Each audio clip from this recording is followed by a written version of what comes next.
नमस्कार, मी पंजाब डक हवामान अभ्यासक मुक्काम पोस्ट गुगळी धामणगाव तालुका सेलू जिल्हा परभणी। आज आहे 8 मे आणि उद्या 9 मे।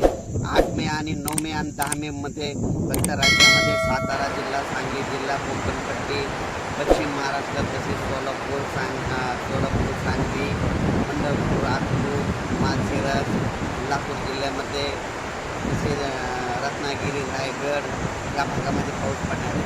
हा अंदाज लक्षात घ्या। आता 3 दिवस जे पाऊस पडणार आहे कोकणपट्टीमध्ये पडणार आहे, म्हणजे पश्चिम महाराष्ट्रामध्ये पडणार आहे, म्हणून हा सर्व शेतकऱ्यांना अंदाज लक्षात घ्यायचा। त्याच्यानंतर तो सगळ्यात जास्त पाऊस कोल्हापूर जिल्ह्यात असणार आहे, साताऱ्याला असणार आहे, सांगलीकडे असणार आहे, म्हणून हे देखील अंदाज लक्षात घ्यायचा। आणि कांदा काढून घ्यावा, कारण की पुन्हा 16-17च्या नंतर परत एकदा पावसाचं वातावरण तयार होणार आहे, म्हणून हे अंदाज लक्षात घ्यायचा।